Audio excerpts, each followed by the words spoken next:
Shri Gurave Namaha. Nam Shreshtam Manumapi Satchiputram Atraswarupam Rupam Tasyagrajamurupurim Maturim Gastavatim Radha Kundam Girivaram Maho Radhikamadhavasam Prapto Yasya Pratita Kripaya Sri Gurum Tam Natasmi Vancha Kalpatarubhyascha Kripa Sindhubhya Cha Patitanam Pavanebhyo Vaishnavebhyo Namo Namaha Nikhila Shruti Mole Ratnamala Diti Nirajita Padapankajanta Aji Mukta Kulairupashyamanam Paritastam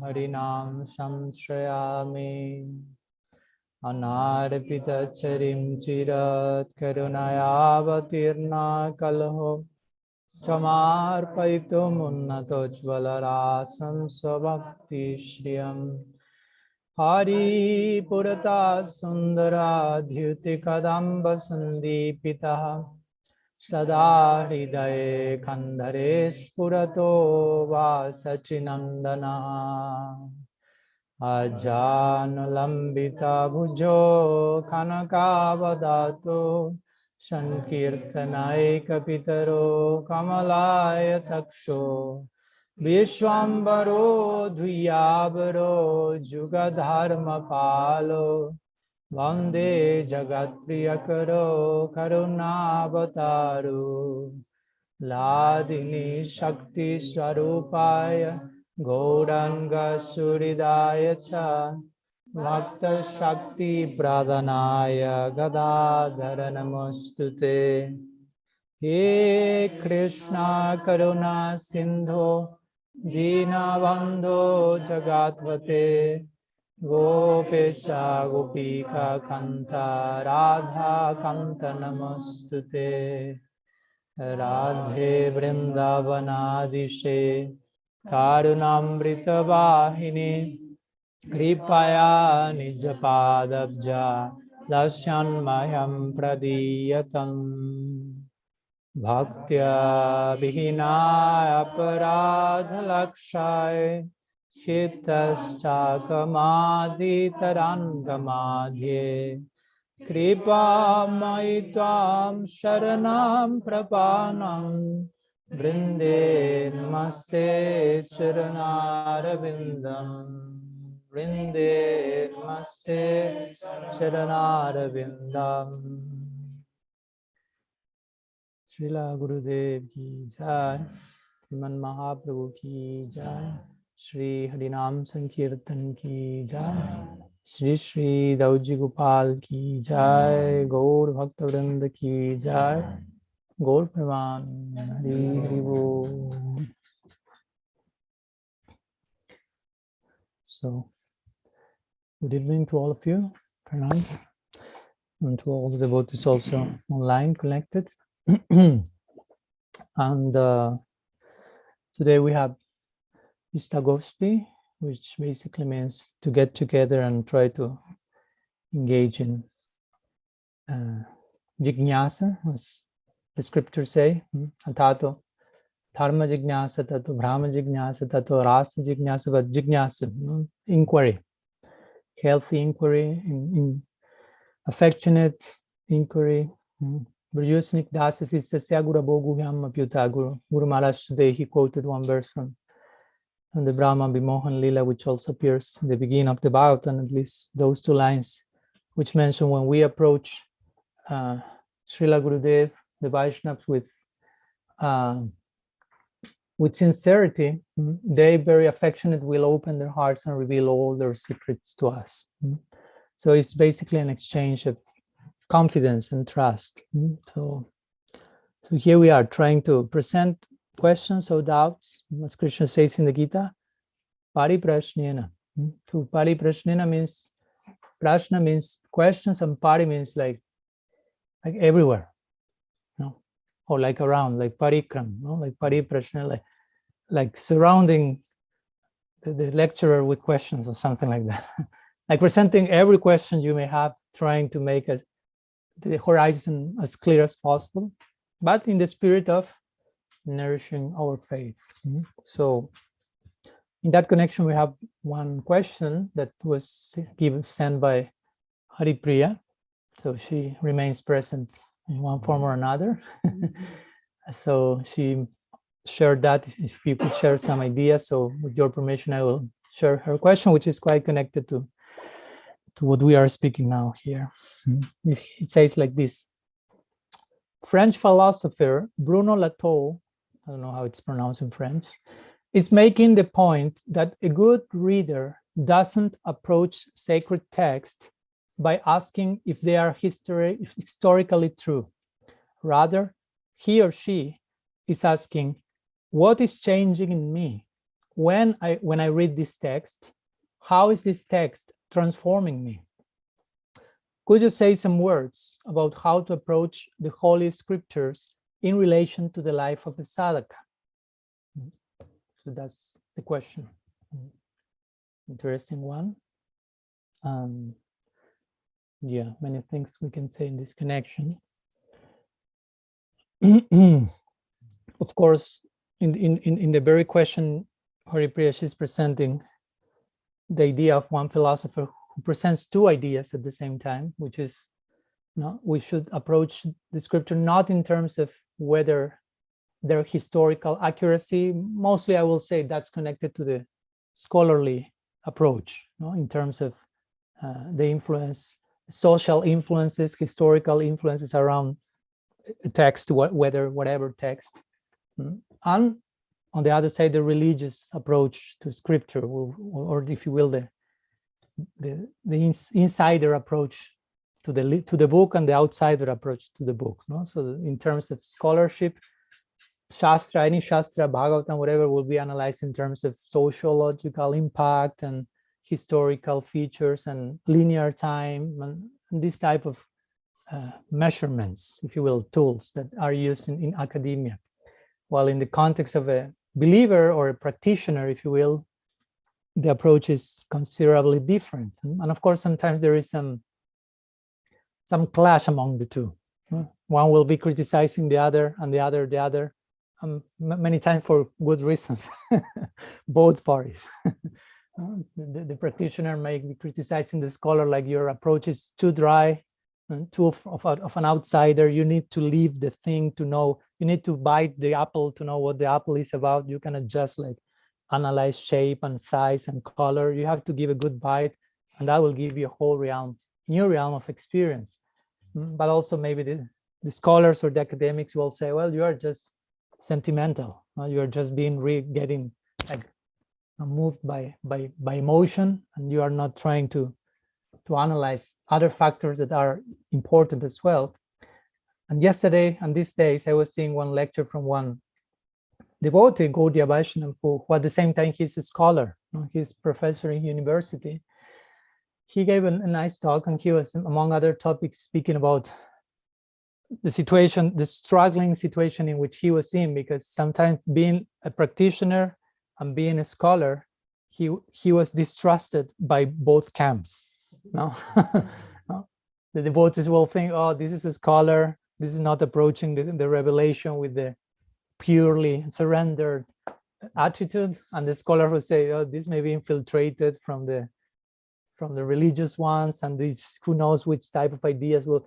So it's a very like tight rope to walk along. So he was sharing his own testimony. So here in this question, these two ideas are implied. Approaching Shastra on one sense, the historical approach, the professional, if you will, approach, and the other approach is how this is transforming me, which I appreciate the question, because also we could be, officially speaking, members of a tradition, and we may be approaching Shastra not from a historical perspective, but not from a transformative perspective either.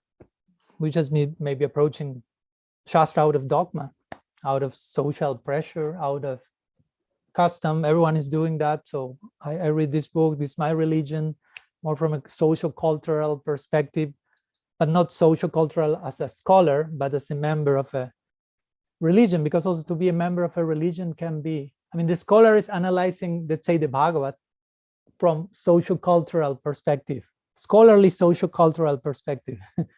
But maybe a devotee on a religious platform, but not a mystical platform, not an ego-facing platform, but just religious one, maybe approaching the Bhagavatam from a social cultural perspective. Another one, not scholarly, but just like belonging to a group, being part of a way lifestyle and so on, but not really in terms of the ultimate essence of that message, not in a transformative sense. This is the word used here, transformation.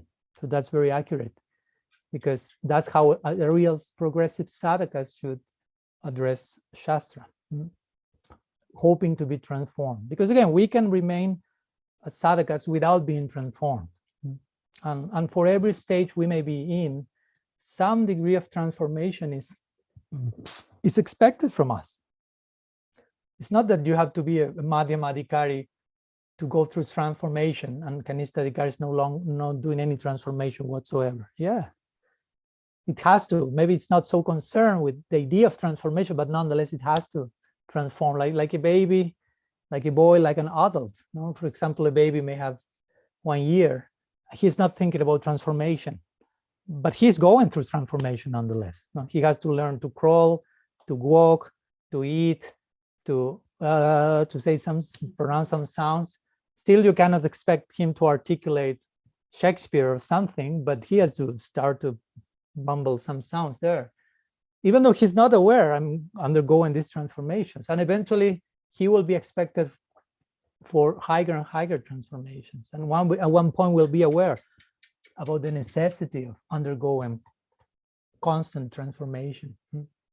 So a Madhyam is someone aware of undergoing constant transformation. A Kanishta is not concerned with that, but nonetheless should be undergoing some kind of transformation in order to become a Madhyam someday. So that's important, and we should appreciate whatever transformation is corresponding to whatever stage every devotee is in also. It's not that, because sometimes I see this also in devotees, like, I don't know, someone is a Kanishta Adhikari and you're criticizing him because he's not connected with the highest conception of Gaudiya current. But he's just a baby, it's in kindergarten of Gaudiya Vaishnavism. So how can you expect that person to be expressing himself, herself in terms of the highest ideas? That will happen in time, but that person doesn't need to go through that transformation yet. You follow? Because if you, sometimes that happens, like, oh no, you are not going through the highest thing, you are not in the highest thing, but who say that you have to go through that transformation? Now it's like if you say a baby, like, hey, you are not ready to take charge of the company of your grandfather yet. And he's like, he's learning how to pass stool, no? So how you cannot like demand that, and in time that has to happen. In time he will inherit the whole family business, but first he has to know how to urinate and pass stool. That's necessary for taking charge of the company, even though it may not seem connected. So similarly, sometimes we may see some devotees say, oh no, you are not speaking about this, you are not dealing with these deeper levels of reality in Krishna consciousness, and but maybe you are dealing with the proper level of transformation corresponding to your particular stage. So one should appreciate that. One should encourage that, as you will encourage the baby who learned to pass stool. You will be celebrating that stooling pass, even though it sounds quite weird, but it's worthy of celebration. Goes next step. The problem is when you have 15 years old and still you are asking your mom, please clean me. That's a problem. The problem is not that you are doing that. The problem is when you are ready for another layer of transformation and you are not willing to go through that. That's when it becomes a problem. So I mention all this because in the question, these ideas are there. In one sense, I approach Shastra purely from a historical, analytical, calculative point of view, with a doubt, mostly with a doubting mentality. Is this accurate or not? Where this was written? As if that will prove how how bona fide is that scripture. No, sometimes we think, oh, the oldest something is, the better, and not necessarily. And again, on the other side, the question will be how this is transforming, which of course we agree that will be a much deeper consideration. But of course, in between these two, also there are many things to say, because we speak about transformation, but transformation is not something that's how to say cheap or easy. No? Because we may think we are undergoing some transformation, but may not be the case. Also, no? There are certain how to say certain process, certain transformative processes, agencies that we have to go through. And of course, Shastra has to do with that, and Shastra being learned through proper guidance as well. Sometimes there is some play of words in English that they say, first there is tuition, you say in English, tuition, and then intuition. No. No. Sometimes you would like to have intuition and just be guided about whatever you feel, and that sounds nice and it sounds pretty romantic, but that's possible. But if you want to have that level of intrinsic connection with reality, first you have to need tuition. You need a tutor, you say, or someone who is educating, teaching you, inviting you to discipline. Again, we spoke that when we speak about guru, we speak about disciple. When we speak about disciple, we speak about discipline. And again, discipline doesn't mean shut up, don't eat, don't sleep, and all this weird stuff, but just the willingness to learn and to be transformed, trusting the person who is tutoring me, and trusting by following her advice, her example, guidance, I myself will enter into that place where he or she is, because Guru is our own potential appearing in front of us, as Celestia Marsh would say. So first we have to be willing to that, because again, it's not that I open the book and I hope this may transform me. Maybe we need to go through some considerations before experiencing transformation. So to say that the purpose of Shastra, since we're speaking about Shastra or revelation, is Balanam Anushasanam. Sometimes it's described like that. Many ways we can reply to this. Balanam Anushasanam. So Anushasanam means discipline, and Balanam, Bala means like child, basically. So Balanam Anushasanam means to discipline childlike people, or we could say to educate the childlike, the naive side of us, basically.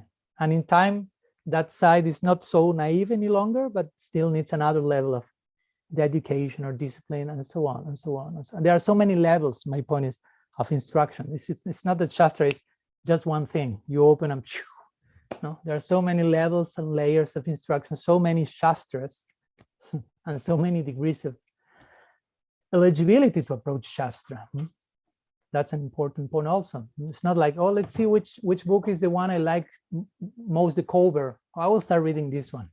This is not how traditionally people study Shastra. Just like looking at the front cover and, oh, this is the most cool, I will start with this one. But it's in a certain way. Srila Jiva Goswami, when he begins his Sandarbhas, in the Tattva Sandarbha, he mentions, as part of the Mangalacarana, apart from the classical three ingredients, Namaskar, Vastu Nirdesh, and Ashirvad, there is a fourth one, which is Adhikar. In other words, he's establishing which is what is the eligibility, expected eligibility from the reader. If you don't have that eligibility, he's not saying you can't read the book. He's just saying you will lose your time. If you want to lose your time, no problem. But if you want to use your time properly, just read this book if you have this adhikar. And adhikar means this level of interest, this focus in your ideal in your life. Basically, he's mentioning in that context that. So it's not that every shastra is for every person. That's why there are so many shastras, actually. So many books. If we speak about Vedas, for example, so many things, as we will see, because there are so many people with different eligibility. It's not just one book for everyone. In other religions, that's simplified in that way. Only one book for everyone. But in Hinduism, it's more complex. But it's addressing the complexity of humanity, addressing recognizing not every person is on the same level. So we cannot say the same thing in the same way to every single person. That will be not very compassionate, basically, not very realistic. So, of course, to begin with, we can say that the Veda, if you want to speak about Shastra as Veda, this is called as apauruseya, which is an important point to differentiate the idea of Veda or Shruti from the term scripture, as sometimes we may hear it regarding other traditions.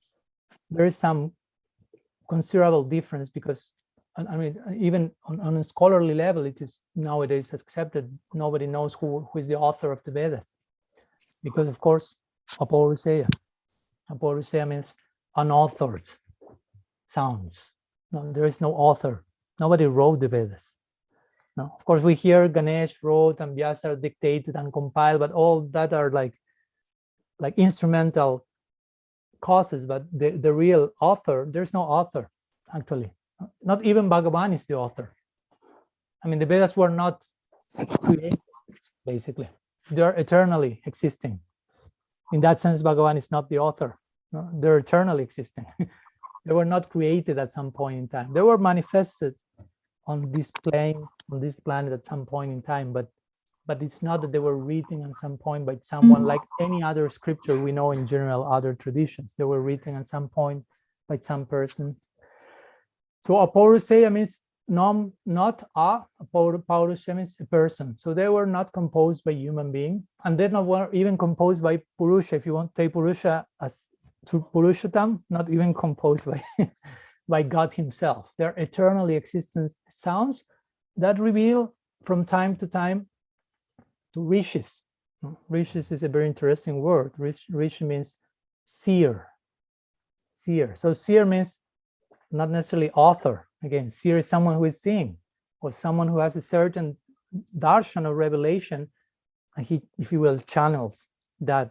And sometimes some books are known by the name of the seer. Some of the Upanishads, for example, have names of some of the rishis who reveal those, who were instrument for the revelation of that particular Upanishad. But it's not that they authored them, but they were just seeing those, again, unauthored sounds manifesting, and so on and so on. And again, all those sounds mainly have been put together by Sri Vyasadeva, which of course is considered also an incarnation of Bhagavan, especially the Vyasadeva who compiled in this Manvantar, in this age, the Bhagavatam. There's some saying in India that say Vyasochistam Jagat Sarvam, which means whatever you find in the universe, Jagat Sarvam, Vyasa Uchistam, is the remnant of Vyasadeva. Vyasochistam Jagat Sarvam. In other words, all different types of knowledge and things that people is discovering now, actually all these things were already revealed, compiled by Vyasa thousands of years ago. Like, for example, you read Mahabharata and you find there, like, I don't know, pretty developed technological issues like nuclear weapons and brahmastras and mystic powers. I mean, all that is super technological. I mean, we are trying to imitate technology cities through technology. That's what's happening. All the mystic powers are becoming smaller than the small, bigger than the bigger, entering the atom, levitating, manifesting things from the distance, reading another's mind, all this stuff. Human beings are trying to emulate that, to get as closer as possible through technological development, because of course they are not willing to undergo all the discipline and tapasya that requires becoming a yogi. So, but again, the point is all that was already revealed and attained by sage from, how to say, of lore, from all times or something. Sorry? Of yore. Thank you so much.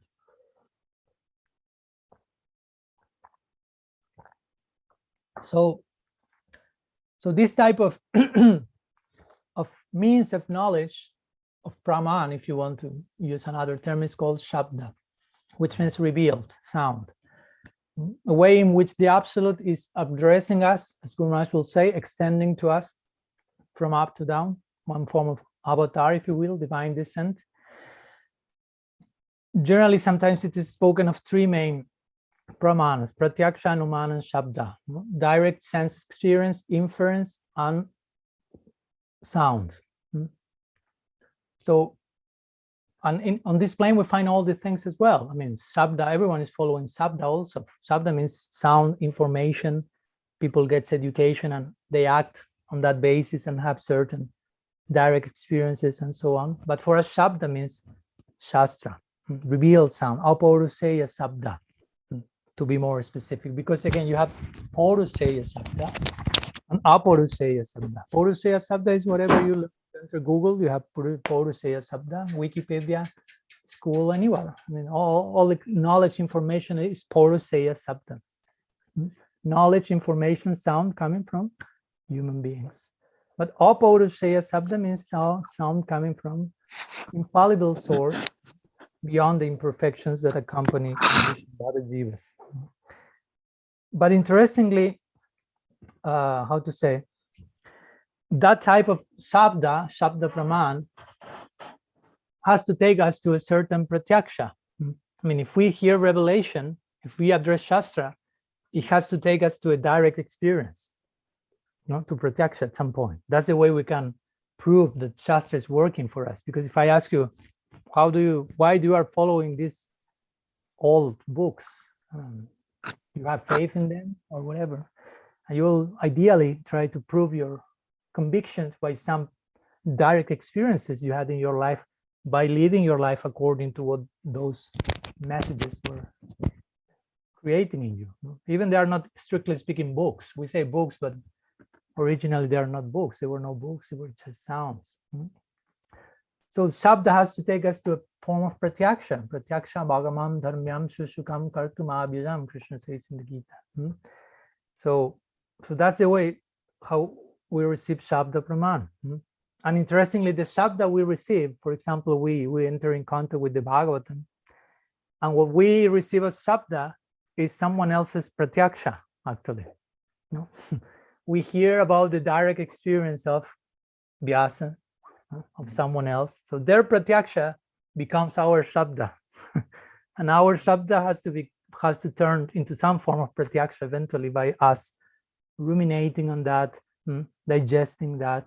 Do you follow? Srimad Bhagavatam for us is Shabda. For Vyasadeva is pratyaksha, because he received the Bhagavatam direct experience in Samadhi. Apauruseya Shabda. He received that in trans-rational or trans-egoic meditative state. That's Samadhi, where you perceive reality without any type of filter, without any type of mundane coloring of that. So that said, when we speak about Shastra, again, as I mentioned, it's not some like unidirectional, simplistic way, because there are so many books, so many levels of instruction. And in that sense, we could say not all Shastra, not all scriptures have the same potency, if you want to speak in those terms. Because if that will be so, why there are so many books? Why they were written over and over again, trying to synthesize something, to present something in a more clear and deep way, and so on. And for example, that's the whole story behind the Bhagavatam. Before the Bhagavatam, we had Vedanta Sutra. Before Vedanta, we had Veda. But all these Shastra became more and more like condensed and refined. So we see some hierarchy in the Shastric realm. All of that is Apauruseya Shabda, but it reveals in different degrees, if you will, of potency.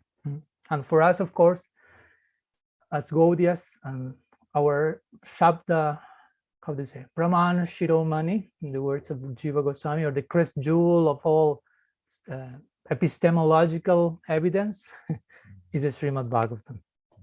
Srila Jiva Goswami makes like a very wonderful argument for showing to us why Bhagavatam is our ultimate source of knowledge. He writes a whole book for that, so no time to explain that in detail here. You can read Tattva Sandarbha.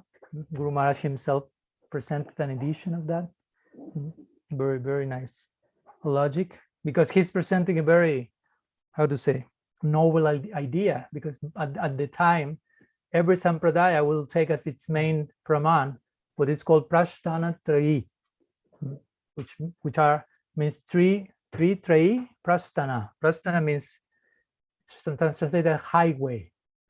So 3 highways, no, to get to the absolute, which are Vedanta,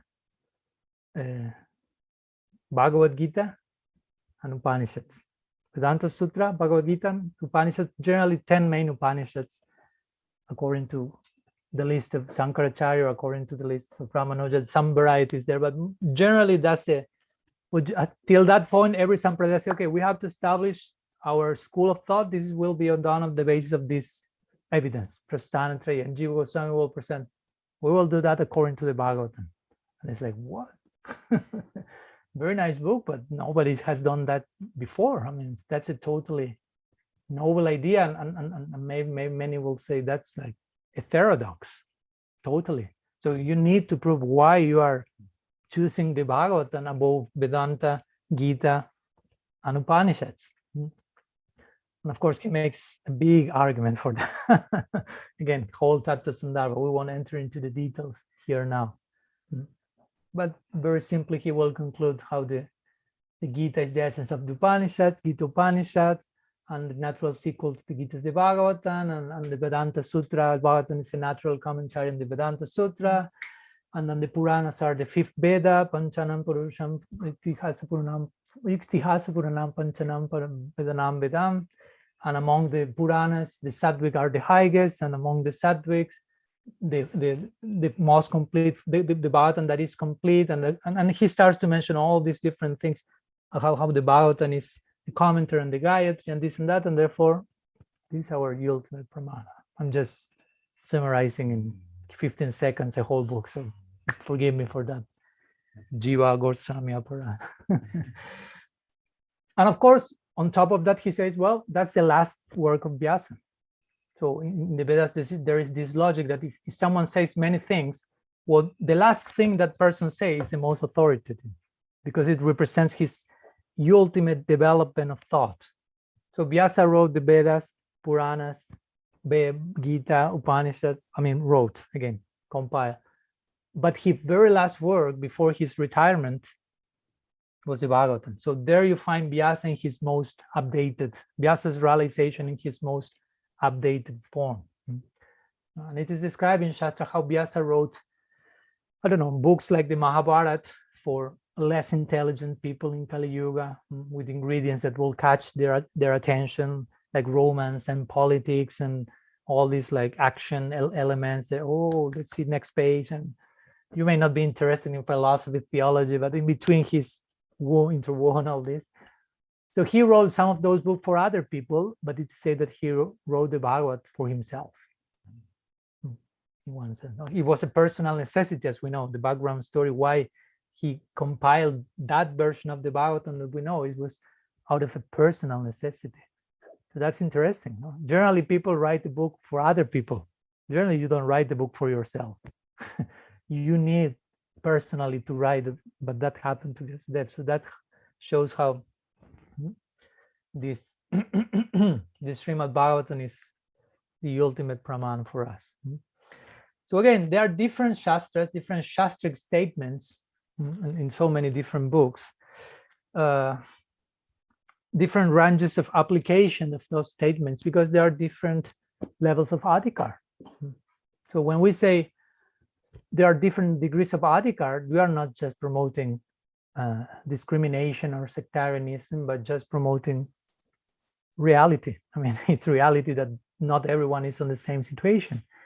And actually, to establish or ascertain one's adhikar, that has nothing to do with something like unbecoming, but something totally desirable and beautiful.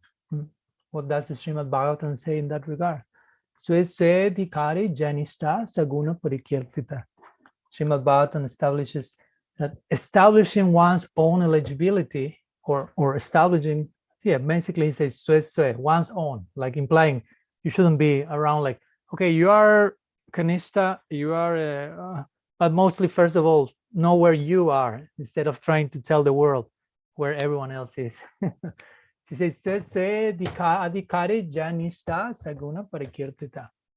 To know one's own adhikar is real in the words of Bhaktivinoda Thakur, it's real beauty, interestingly, or real piety, or a real virtue, guna. So to know where you are and to act accordingly, that's beautiful. If we were to describe beauty, we could describe in that way. To know where you are and act accordingly. That's beauty. There is no like short-circuiting between word and act, if you will, inside and outside. You are being transparent, you are being sincere, you are being beautiful. That's real beauty, not some aesthetic external presentation, but used as an evasive tool for something or whatever. No? So in this connection, we have to say some words also about the guru. We began saying something because Shastra, again, so many Shastras, so many levels of instruction, so many levels of adhikar. So how to know what to do, what to study, how to be transformed by addressing the scripture according to the original question. It's not just I open the book and I hope I be transformed. Maybe you are Bhakta James coming from second day to the ashram and you see, oh, let's see, that sounds interesting book. Ujjwal Nilamani. Let's see. And you open and you start to, and maybe you feel, wow, I'm being transformed by that. And probably, but the point is which type of transformation. Because we can be, I mean, you can take LSD and be transformed. And you can be transformed into a madman, into a Buddha, into a serial killer by doing so many. I mean, you can be experience transformation in so many directions, but we want a specific type of transformation. So it's important that we address Shastra by the hand of Guru. They are like interconnected. Shastra will teach us who is Guru, what are the attributes of Guru, and Guru will help us to navigate the Shastric waters, if you will. Because if we do not go to Shastra through the lens of our acharyas, we may be just addressing it with our own, equipped with our own samskars. I mean, like it or not, that's how far we can go without the help from above, with our own samskars. And I'm not saying you won't be able to extract anything from that. For sure we can, but it will be a partial meaning of all that Shastra can give us. I mean, I remember when I read the Bhagavad Gita first time, and it was like, I mean, I experienced transformation. I read the whole Gita of Srila Prabhupada in, I think, 2 days.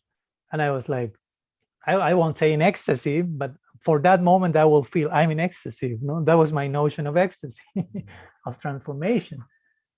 And of course, I'm not saying that I read the whole thing and I understood the Gita perfectly in my first reading without having any sadhu sangha whatsoever. But nonetheless, I experienced some intense transformation. But eventually, I get closer to the Vaishnavas and I started to understand the Gita in another light, and I realized, oh, many of the things I thought I understood, I didn't understand. Even though at that time, that misunderstanding was experienced as a positive transformation. And it's okay, there's place for that. Again, as I mentioned, there's place on some level for some type of experience, partial experience, which is not the all in all, but again, you won't tell the person, that's not the totally absolute experience of transformation, that's only partial, go to the absolute one. And the person is like, I mean, I'm reading the Gita for the first time, I have no sadhu sangha, what to do? That's all that I can get. But in time, you start to realize by Guru, Vaishnavas, oh, there is a wider, deeper meaning to this. The first meaning was transformative enough to kick me into the practice and be totally inspired and full of, but interestingly, there's so much more after that. And we need Guru to extract the ultimate meaning of Shastra, basically. That's what over and over again Shastra is telling, interestingly. I mean, Shastra is telling over and over again, go to Shastra. The Vedanta Sutta says, Shabdastu mulab sat, what is? Shabda mula istvan. Shastra jonitvat. Shastra is the womb from which knowledge about the Absolute can be obtained. Gita says similar things. Yashastra vinnum sriya vartati kamakarattaha. Nasasidima babnati nasukam na paramgatim. That's an important verse, 1623 in the Gita. Krishna is saying, Ya Shastra Vidimutsriyaha. If you reject Shastra, Bhartati Kama Karattaha, and instead you act whimsically, Nasasidim abapnati nasukam na paramgatim. Na. Nasidim nasukam nam paramgatim. You do not obtain perfection, you do not obtain happiness, you do not obtain the ultimate goal. So what do you obtain? Big headache. But it is saying, if you reject Shastra by acting whimsically, so implying that it is, even you can approach Shastra whimsically, and that will take you to Nasukam Napuramgatim Nasasidim. So Shastra is not something to be approached independently, basically. Because that's what Shastra is saying. If you say, no, I'm okay with the book, I don't need the guru. Okay, go to the book. The guru will tell you over and over again, you need the guru. But the guru also will have to tell you, go to Shastra, in the sense the guru will have to speak on terms of Shastra. So the two of them will be, as Guru Maharaj will say, like a marriage, where there is no divorce. So a guru, in other words, has to be a person who has reason above the samskaras we have not risen above yet. And we may be just projecting themselves in our approach, independent approach to Shastra. So we need someone who is not prejudiced by those samskars, material samskars, but will approach Shastra only through bhakti samskars. So we can really develop, replace our impressions with transcendental ones. So that's important. And of course, the guru has to be very, very expert in also, again, referring the student to Shastra over and over again, and not presenting himself or herself as independent from Shastra, because the tendency of human beings basically is to worship, or sometimes to make idolatry of someone. No? So you are like everything. So if the guru is not careful, the guru can become just like a rock star, basically, for the disciple. And he may say, oh, you just listen to me. No, Shastra, it's only what I say, and present himself like a separate situation. But it's important that the guru makes very clear to his students, I'm not independent from Shastra. My teaching, my example is not divorced from revelation. The moment the guru is not being clear enough in that to his disciple, that can take some problems. A sampradaya can stop being a sampradaya, can become something else. In India, they have a name called Panta, which is not so much a sampradaya, but a lineage that starts where a certain personality starts to become more prominent, and even there's no more book as a guidance, but the person. In India, there are a few ones, like Guru Nanak or Kabir, and some others that eventually is like the person, and there's no Shastric tradition and no Sampradayic flow, but it's just what the person say. So it's not our lineage, basically. Although there are so many personalities that we glorify, but they are so because of what Shastra says. So, so we are to approach Shastra in that spirit, with faith, but our faith should be in Shastra again. Shastriya Shraddha. That's the faith we want to have, not just any type of Shraddha. And Shraddha comes from Sat, basically, and Dha means to live. So Shraddha means to live in Sat, to live in the truth. That's one of the meanings. To live in truth, or to reside in that what is real. Interestingly, the word Vishwas means the same. Vishwas. Vas means to reside. Vishwas means to reside in that which is real, true. But we translate that word as confidence. No? Vishramba, Vishwas, Vishrambena, Guru Seva. So we see how all the things are tied.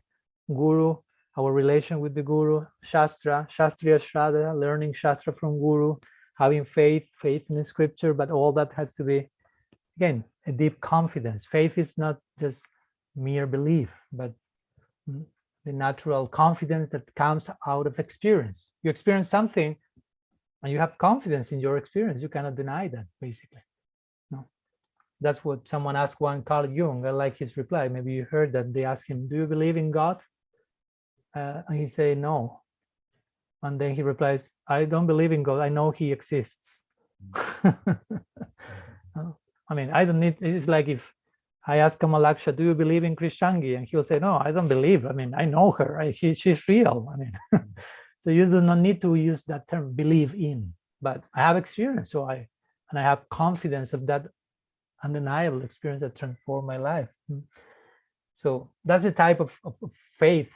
I mean, if you have real Shastriya Shraddha, if you have real faith in revelation, and that faith again is the confidence coming out of experience, that will be so undeniable for you that strictly speaking, you won't fall. You cannot have a chance to fall. If you have real Shastriya Shraddha, that will protect you totally, basically. So we want that. So we are to approach Shastra in those terms, by the hand of Triguru, with deep faith, with deep Shraddha. It's important that every single day we like re-ask ourselves, as Srila Samaraj will say, what faith do you have in faith? How much faith do you, how much Shraddha do you have in Shraddha? Because as we were speaking today with Gaurasundar, all of the things can remain on the platform of lip service. That we can speak about, I don't know, impartiality, partiality, causeless mercy, Shraddha, blah, blah, blah. And we know the concept, we know when to quote it, when to repeat that, how to justify that. But we are not fully acting out our convictions. So how much we are acting out what we say we believe in or we have faith in. I mean, that's how much I believe you are believing that. If you tell me, Maharaj, I'm a theistic person, okay, but if at some moments of your day you act as if God does not exist, to that degree you are not theistic. If you act as if you are the center, God is not in control, I'm in control, or you try, that moment of your day, you became an atheistic for those 5-10 minutes, whatever. So it's not just about saying that. It's about walking the talk and acting out your belief. You may say, no, we are against impersonalism. But we can be impersonalist in so many ways. I mean, not necessarily just because I want Brahma Sayuja. You can be just being one more face in the crowd without developing your own criteria, and that's a form of Mayabad also. You are trying to be mediocre and mediocre, not trying to be yourself and just trying to merge into the crowd. That's a form of Sayuja. So there are degrees and shades of all this. So it's nice that if we want to be like progressive Vaishnavas, on a daily basis, we give some time, we give ourselves some time to think about these things. Anyhow, some ideas. I hope Haripriya is happy with that. So we have time for maybe one more question. So is a question connected to this topic? Not so much, because Yoga Maya told me today she had a question. Do you give blessings for her to do the question? Okay. But write that one next time we. Oh my. Yeah, the question is about the word Sahaja.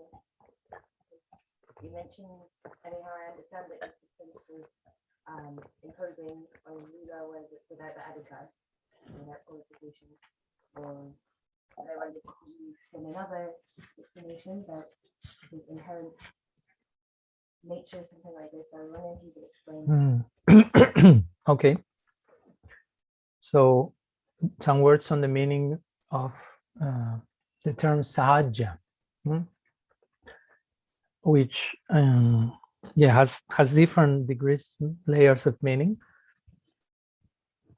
Some of them are understood in a negative light. Mostly in the Gaudiya community, if someone calls you Sahaja, generally you won't embrace that person. But there is a highest application of the term as well. So it's good to know it. Maybe someone calls you like that, and maybe you have to embrace it first. I'm joking. If someone is criticizing you, should embrace it first. Also, another way, another topic. But so the word Sahaja, sometimes Sahajya, actually, but comes from Sahaja. Saha means with, Saha, and Ja is like abbreviated form for Janma. Janma means like born or birth. Sorry. So Sahaja means like born with. So it's indicating something that is inborn in you, no? Like something that is part of your intrinsic nature, that is inherent. And therefore it's like natural for you because it's you. So it's not a forced thing. It's not like a foreign imposed idea, but it's like part of your constitution. I mean, generally speaking, that's it of Sahaja, born with. So of course we have the ideal expression of that and the distorted variety of it. So let's begin with the distorted one, because that's the most common understanding of the term. There are two varieties of the distorted version of Sahaja, and then we have the nice one, the original one. So the first one will be, and this is mostly according to how Srila Prabhupada Bhaktisiddhanta Saraswati Thakur will express himself. Somehow at least our different branches coming from Gaudiya Math, some have kind of inherited the language he used for referring to these two varieties of negative Sahajiyism. So the first one is called Prakrita Sahajya, which will be the worst type of, if you will. So what does it mean?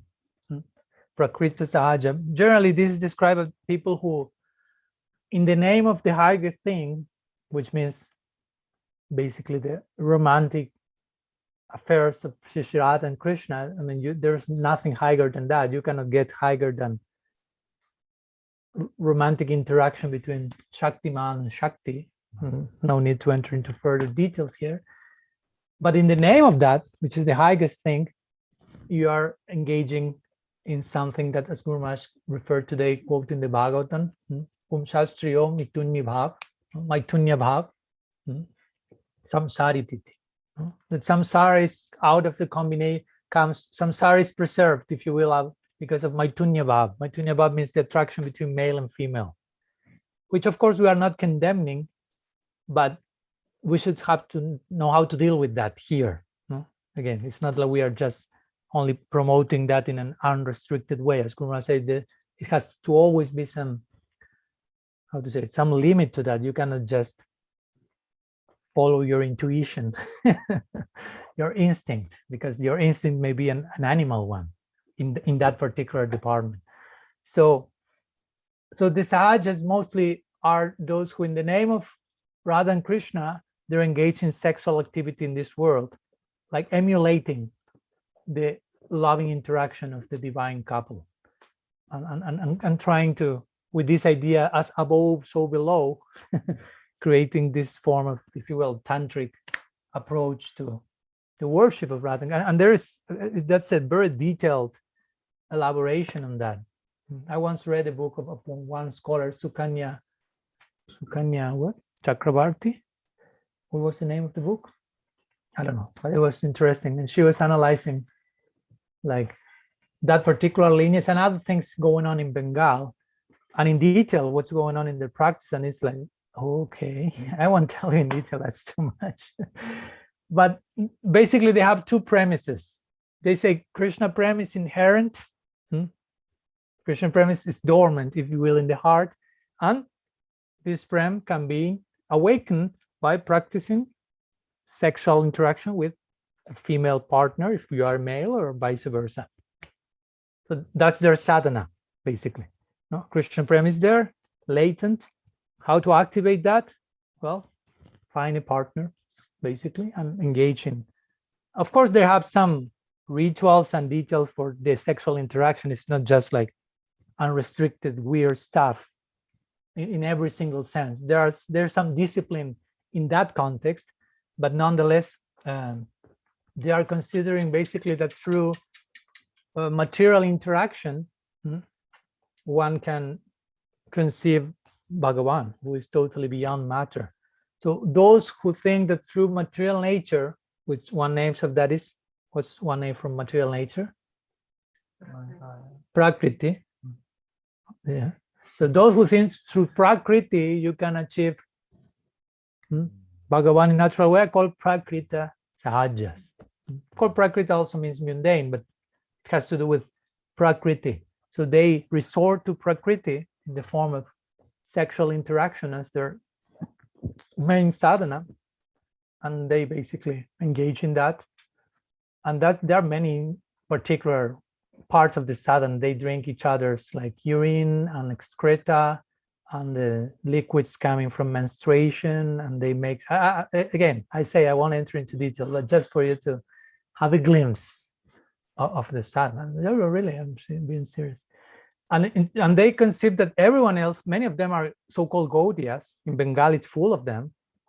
And many of them in their philosophy think Mahaprabhu is part of that. Goswamis are part of that. All of them in their lila had female partners and they were engaged in this tantric sadhana.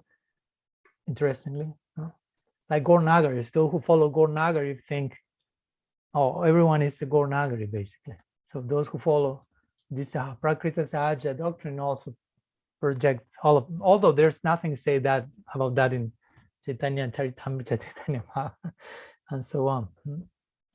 Bhaktivinoda Thakur describes this particular Apa Sampradaya because he speaks about 13 Apa Sampradayas, and he considers Prakrita Sahaja as one of them, and he calls them Kali Chela, or disciples of the age of Kali.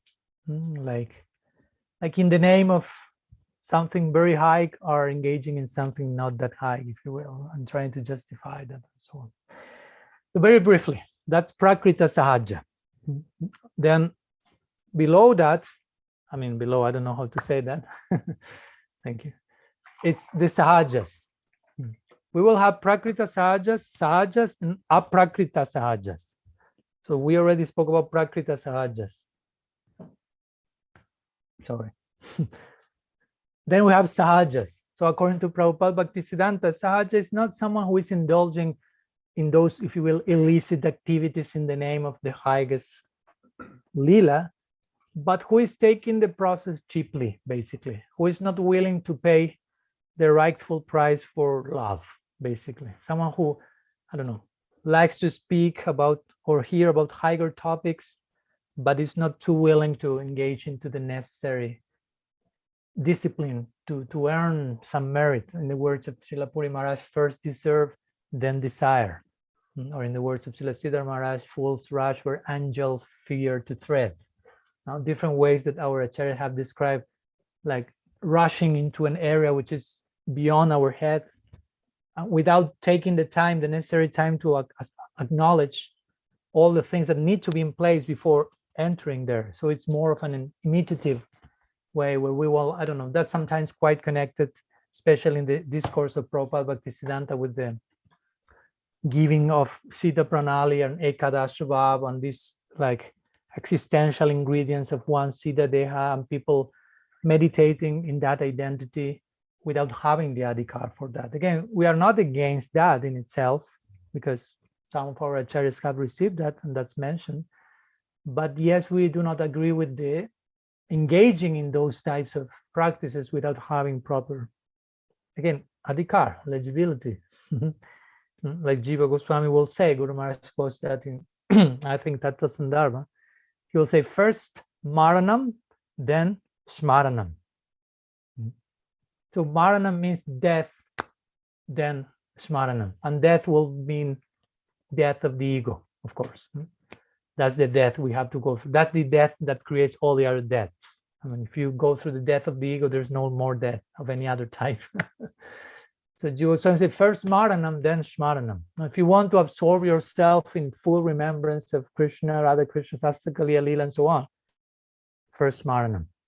First, your ego has to be in place, if you will. If not, it will be just probably mental speculation. And again, that's a form of being sahaja.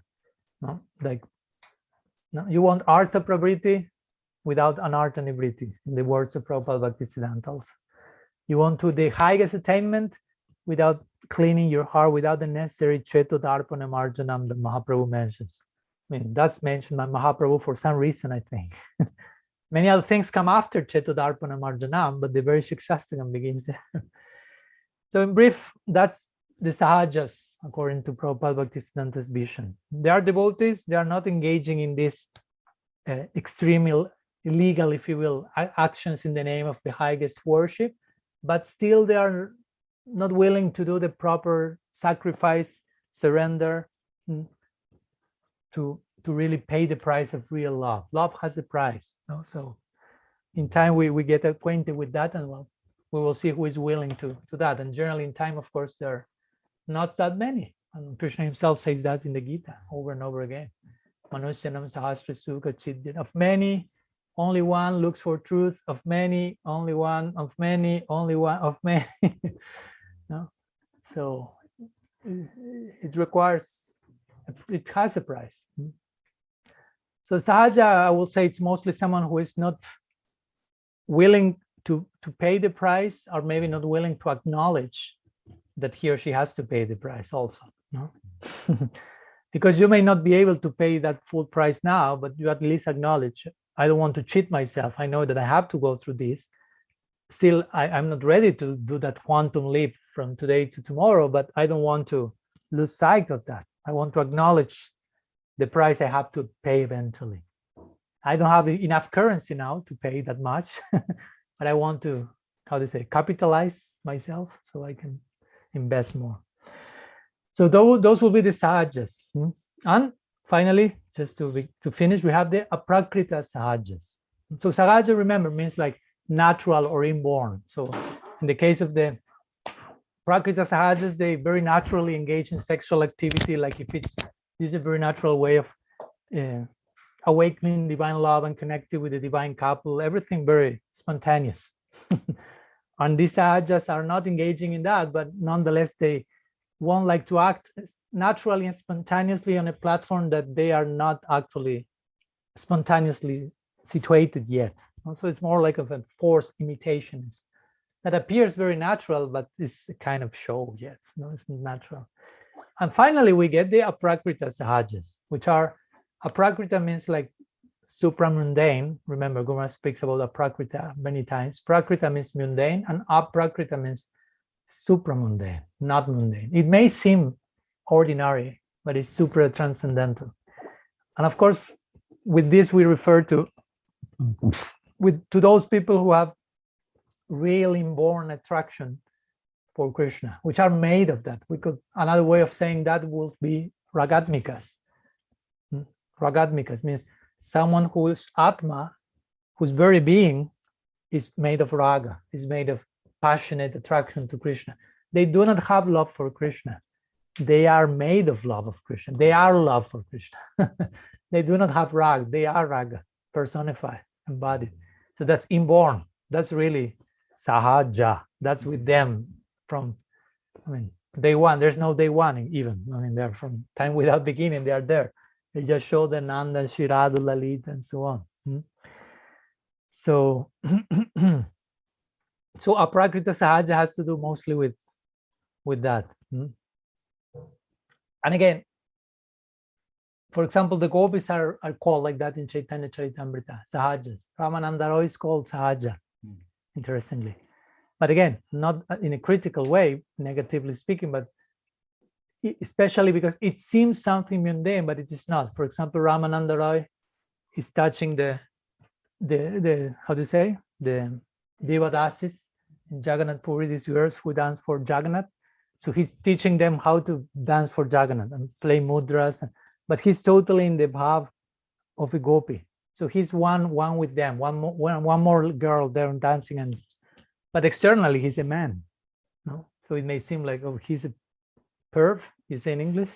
Oh. Like, what's he doing? It's totally. But actually, it's totally from an Aprakrit conception. He's seeing himself as a gopi and assist, and he's in the Devadas as gopis dancing for Krishna. He's seeing Jagannath not as Jagannath, but as Krishna playing the flute, as Mahaprabhu saw him. And similar are the gopis. They are seen as apparently so-called uncivilized village girls, which are transgressing all dharma, just all of them to meet with one single boy all together in the night. So Chaitanya Charitamrita says, Sahaja Gopira Prema Nahi Prakritkam. Sahaja Gopira Prem. The prem of the gopis is Sahaja. It's inborn, it's natural. Nahi Prakritkam. It's not Prakrit, it's not mundane kam, it's not mundane desire. Kamakrita Samyatara Karikamanam. but only because it seems to be like mundane romantic attraction that receives the name of Kam, because the love of the gopis is called Kam, Kama Rupa Bhakti. So because it resembles Kama Krita Samya. Samya means there's a likeness of how the externals of the gopis romanticism plays out. It seems mundane romanticism. Tari Kamanam. That's why it's called Kam. Only because of that. But if you analyze the inner substance of that, there's no Kam whatsoever. There is no selfish motivation at all. So that will be the highest, the original version of Sahaja. No? I mean, that's not a bad word, Sahaja. If you apply it to its ultimate implications, means someone which has inborn rag, prem for Hari, and acts accordingly. So not limited to the gopis. We can say every Brajavasi, every Nityasiddha is a Sahaja of that type. But of course, for most of us, that's not the case.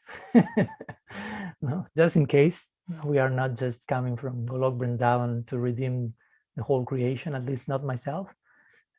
So one has to deal with the other versions of Sahaja in one's life and know how to deal with that. And I remember we gave, just to finish with this, some years back in Spanish, no in English, but we gave a seminar on these 13 Apasampradayas, trying to go through each one of them, but also trying to find updated versions of them in nowadays Gaudiya community, because you may analyze, the Kartavajas and the Bauls and the Sahajas in Bengal 300 years ago, they did that, but how that same, if you will, deviation is playing itself out in present Gaudiya community. So there are so many varieties. At the end, we were like enumerating like 108 new Apasampradayas, because Bhaktivinoda Thakur spoke 13, but I mean, 200 years ago, now it's the list is quite updated. I mean, you can put so many.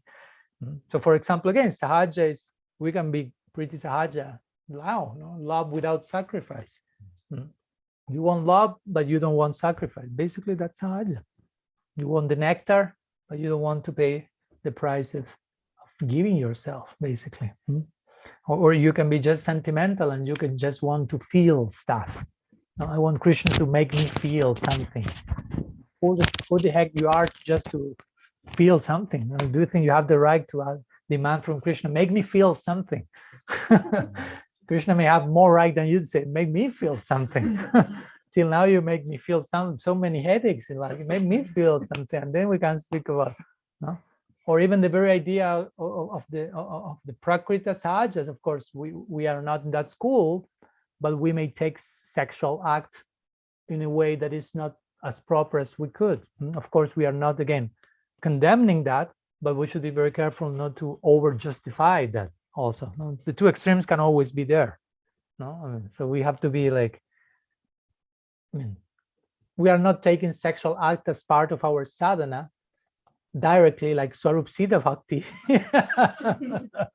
But it should be seen as Sangha Siddha Bhakti, strictly speaking. I mean, for those who engage occasionally in those practices, it should be seen as something that will nourish my sadhaka project, because if not, why I'm doing that? I mean, ideally, you should do everything you do. Ideally, again, I know it may sound idealistic, but everything we do has the potential to nourish our bhakti. That's the power and generosity of bhakti, even sexual life. Of course, again, this is not like promotion in a cheap way. Okay, so you just have sex and it's Sangha Siddha Bhakti whatsoever. No. But for those who need to engage in that practice, of course, that has to be, again, as Kumra said, that has to be, what's the word he uses? Drawn some line somewhere. Yeah, but harness, something with H. Yeah. So that has to be harnessed on some level for each particular person. And on the level that you are able to harness that, you have on top of that to try to approach that activity in a way that is helping you to, be a human, emotionally, physically, psychologically balanced human being. And on that horizontal basis, you can be a sustainable sadhaka or something. For some people, that's a way to connect one thing with the other. Because again, if we are not doing that, I mean, hopefully we are not trying to justify that with Radha and Krishna romantic affairs and trying to get closer to that. But again, we can over justify sexual activity, and that's a way of Prakriti Sahajiyas, some shade of that. So the important thing here is not to over justify anything, but actually trying to integrate and adjust everything in the context of bhakti. It's possible. That's the generosity and the power of bhakti. So anyhow, I hope we are not belonging to any of those apasampradayas, but you never know. I mean, again, you are not the card-carrying member of apasampradaya, but the apasampradayas may be haunting us in our minds, because it's more a way of seeing things, and more of acting, and more of conceiving things. So externally, you may be a card-carrying member of Gaudiya Sampradaya, but internally, you may be approaching this or that in an apasampradayic way. It's not that easy to be a full card-carrying member of the Gaudiya Sampradaya. So some ideas, and the clock is approaching 1 hour, 8 minutes. So we are in an auspicious 108th moment for closing our session today. So thank you so much. If there are any other questions, we will continue next week. Srila Gurudev ki jai, Sriman Mahaprabhu ki jai, Shri Harinam Sankirtan ki jai, Shri Shri Dauji Gopal ki jai, Gaur Bhakta Vrinda ki jai, Gaur Premananda, Hari Hari Hari Bo. Panchakalpatarubhyascha kripa sindhubhyaiva cha patitanam pavanebhyo vaishnavebhyo namo namah. Ananta Koti Vaishnava Vrinda ki jai, Gaur Hari Bo.